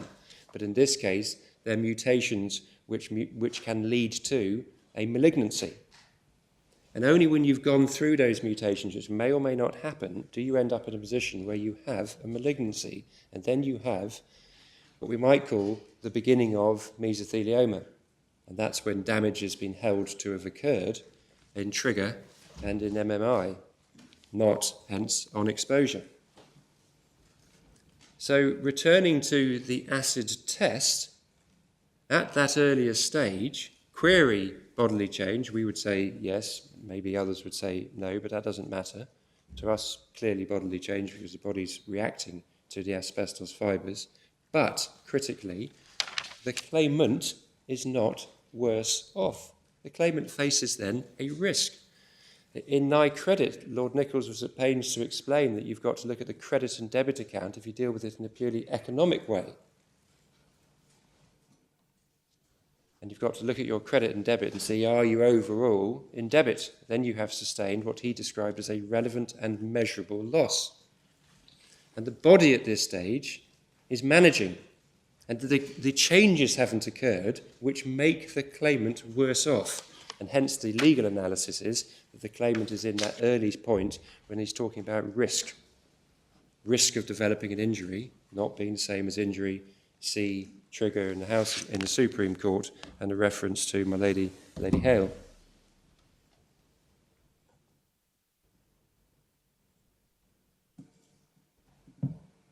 Blue Circle is not like Rothwell. Blue Circle, the case of admixture of radioactive material with the soil owned by the claimant, because, of course, the claimant is worse off for having his soil mixed with radioactive waste. And the whole point of the decision in Rothwell is to say that the claimant in Rothwell is not worse off as a consequence of the pleural plaque. Nor does reference, which is fairly remote by way of an approach to persuade the court, but reference to an argument raised in writing in a previous case, Rothwell, not pursued orally, nor does that take the court anywhere, because that argument, when one goes back to it, I don't need to look at it again now, but its reference was 866/3005, was no more, no less than the aggregation argument. It was to say, this individual has suffered pleural plaques and is anxious or developed a psychiatric illness as a consequence and doesn't work as a consequence of the anxiety or psychiatric injury. That was the aggregation case, which was rejected. So that takes the court, with the greatest respect, absolutely nowhere. Can I now address the issue raised of, aren't we an analogue to, or I think you're saying, shouldn't we be, but I'm not entirely sure, an employee who's about to retire? Depending on precisely what about to is, there are 2 points to make, because, as I've already indicated, in Rothwell, Lord Hope was very careful with his analysis as regards the de minimis principle, and see the approach of Lord Justice Buxton in the Knapp case, to which I've already taken the court in reference to Lord Haldane in Mediana. In other words, damages can be modest without being negligible.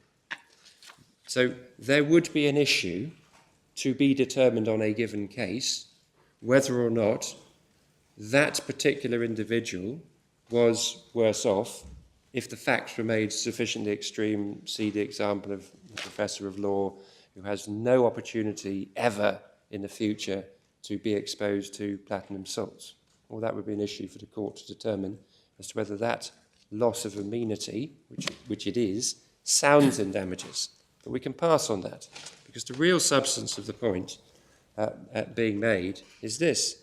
The court must at all times distinguish between intervening events unrelated to the defendant's breach of duty, on the one hand, and events which are consequent upon and caused by the defendant's breach of duty on the other. So if the employee was about to retire, retirement is unrelated to the breach of duty, and for retirement read, the claimant was knocked down in a road traffic accident the following day. The claimant is a law professor who's not going to go back, as a matter of fact, regardless of the breach of duty, to exposure with platinum salts. That's one category of case, but it's not this case. This is a case where plainly, and it's a key part of that which we're submitting to the court, where plainly what has happened is only as a consequence of the breach of duty, because the breach of duty leads to sensitisation, not an issue, and it is only by being sensitised that these appellants were taken away from working in the red zones and had their employment terminated. So the 2 cases do not marry for that reason. Samco was pressed upon us in oral submissions at the outset, but they're not pursued at all, and for good reason in our submission, because Samco has nothing to do with this case, either in personal injury or in the economic loss aspect. Can I now seek to take stock of what lies between the parties, given we're in a position where the respondent accepts, first of all, that a person sensitised in breach of duty to sunlight has a completed cause of action, and I think the expression used was because one could not go on in ordinary life. And attached to that, the submission was made that a person is entitled to a full capacity lung. The plaintiffs in cartilage didn't have it, they had a diminution in capacity, and even a sedentary person is entitled to say, I've not got my full lung capacity. And it was recognised that that person has at that point a completed cause of action. That is my understanding of my learned friend's position. I don't wish to misrepresent it, but that was how I understand he arrived. Just pausing at that point, it would seem sufficiently clear, therefore, that the respondent now accepts that loss of capability or loss of amenity constitutes or can constitute material damage. Because what else is it in respect of the sunlight example or the sedentary person than loss of capability? It's not to say we only accept that that's the position if that person then goes into the sunlight and their skin prickles up. In other words, if they have symptoms. That's not how it was put. It was put, yes, we recognise that at that point, sensitisation to sunlight or having that loss of reserve of lung capacity with no expectation of unusual exertion in the future at all constitutes actionable damage, in which case it's recognised it's loss of amenity, loss of capability, call it what we will.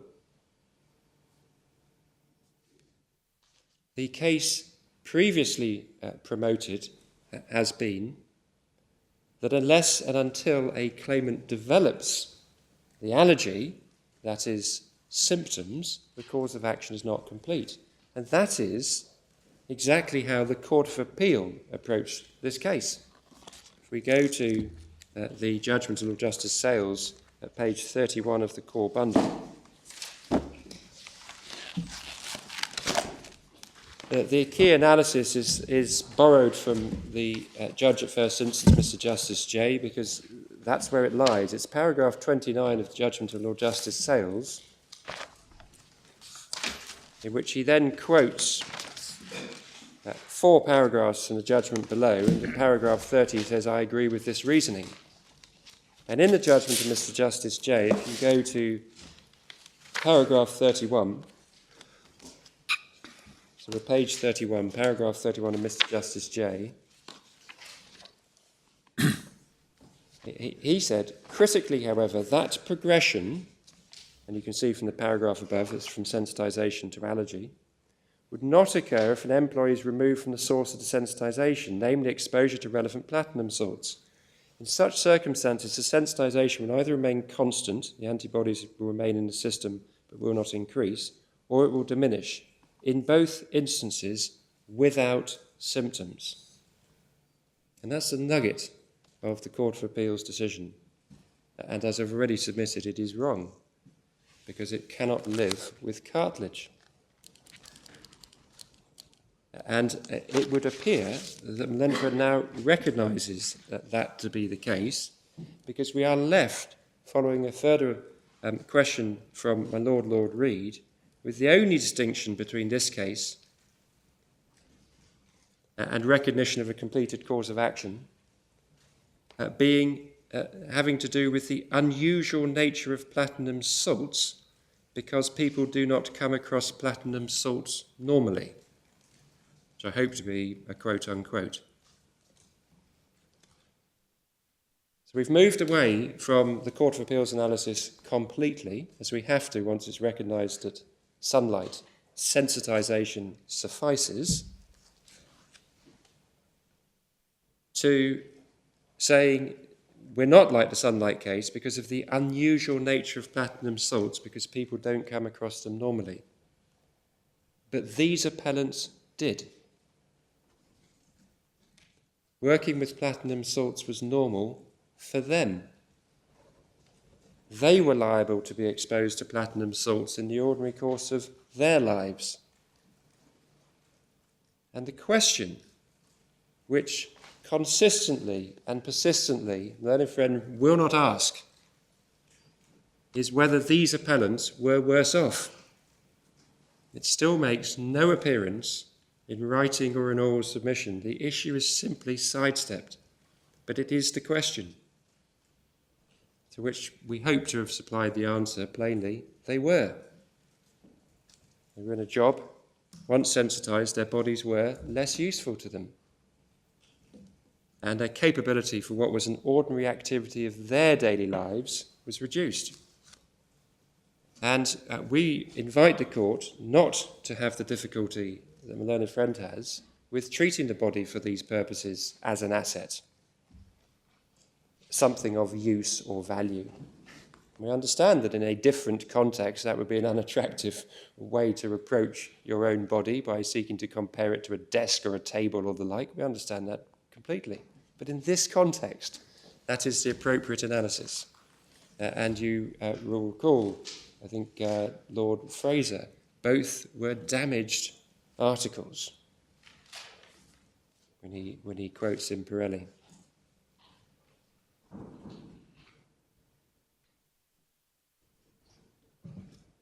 once that's recognised, one can see precisely why my learned friend has such difficulties with cases like Bell and Knapp, and then made a late bid to somehow distinguish them, or not to be entirely sure that the Supreme Court had actually approved them. That's the law. That's how much is clear. They've been conclusively approved now in Nye Credit and in Law Site in Sefton.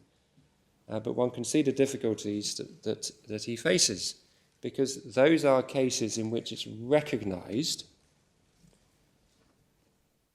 that a person can be materially worse off, whether in an economic or in a personal injury context,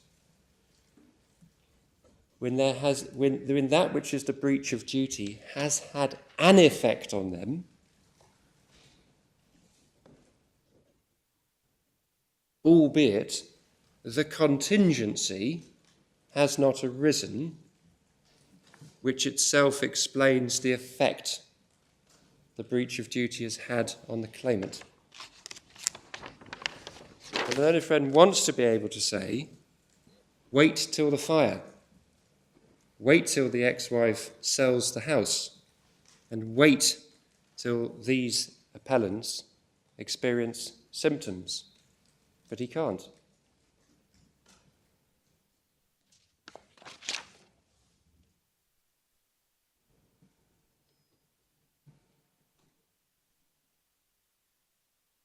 My lady, at one point I think the suggestion was made that we were in difficulties because at the point of sensitisation, the appellants did not know that they were less capable. But cartilage confirms that knowledge is not the key. That again is the ratio of cartilage. The claimants in Bell and Knapp didn't know. They didn't have a mortgage deed, they didn't have cover for fire, but they were worse off.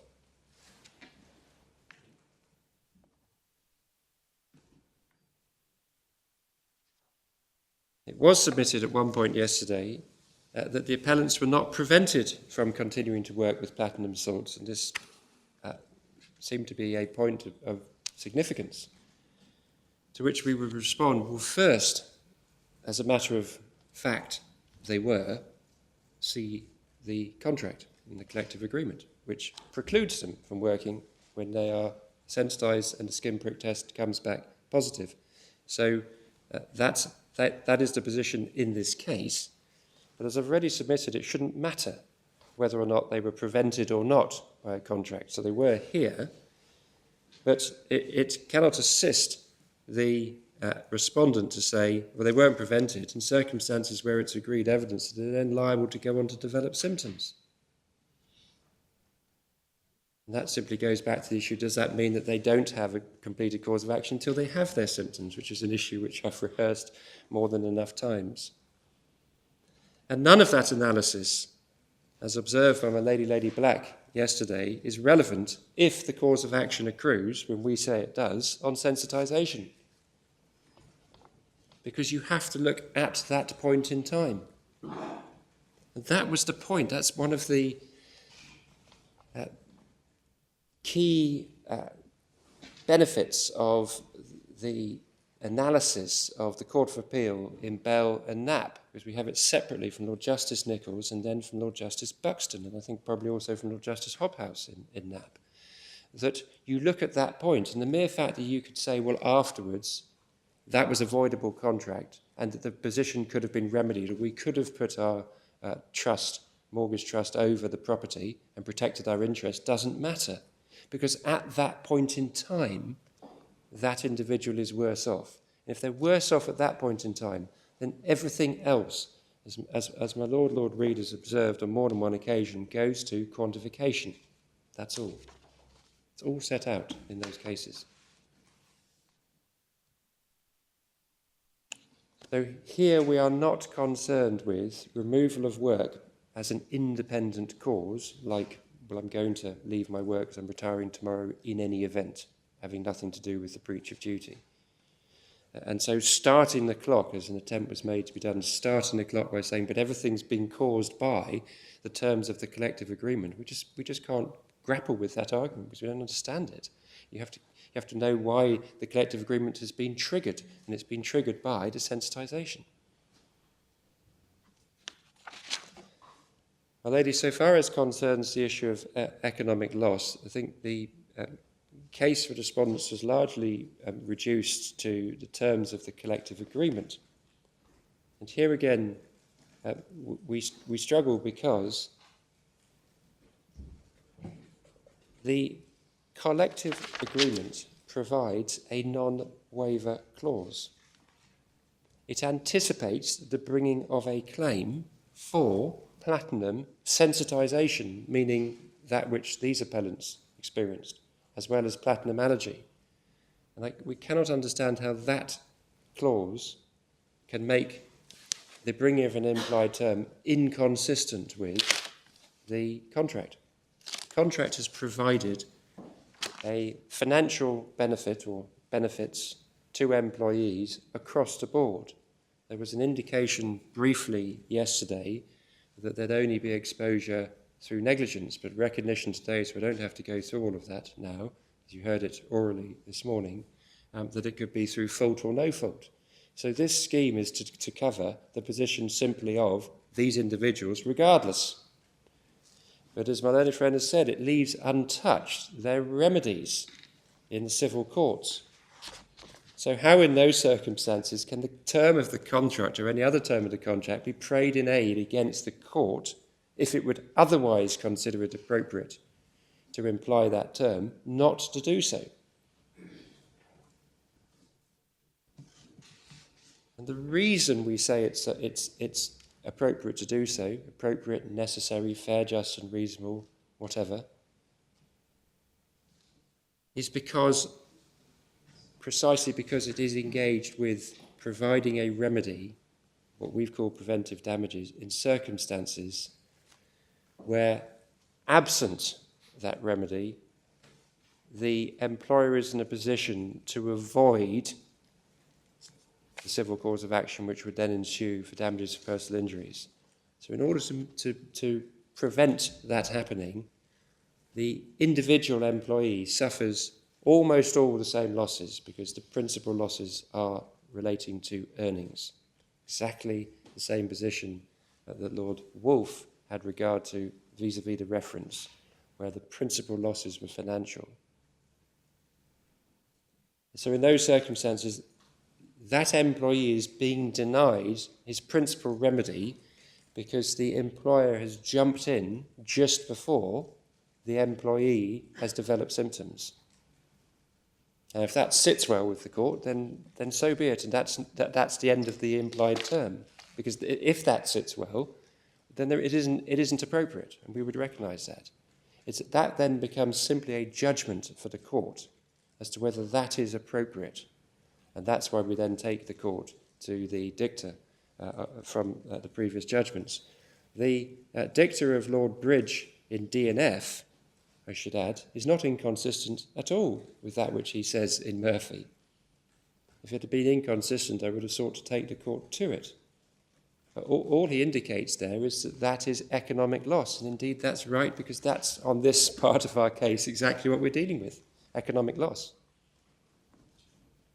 That's the whole point of this part of our case, is that you are preventing physical injury but causing economic loss. You're getting near the end of your half hour, Mr. Weir. My lady, I've come back to that wonderful word indeterminate, which doesn't take me very long. So thank you for my warning, and I will be down in less than a minute. My lady, so far as concerns indeterminate liability, my learned friend was fair enough to recognise that insofar as one uses the word indeterminate, because of course it's bounded by issues of remoteness and so forth, so it's not every loss which can be claimed following a personal injury. The position's akin to a personal injury, and that's exactly the point Lord Wolfe made in Spring and Guardian. My lady, unless I can assist further, those are our submissions in reply. No, thank you very much, Mr. Ware. We're grateful to everybody for their submissions, both orally and in writing. I have a sneaking suspicion that junior counsel in this case played quite a large part in the written submissions that we have received and read with such interest. We will now, and of course it's a great delight to the court, though not of course to the claimants, that we have a wonderful conundrum of the common law to address. And so we will now go away and try and work out what the answer is and let you know that in due course. Court is now adjourned.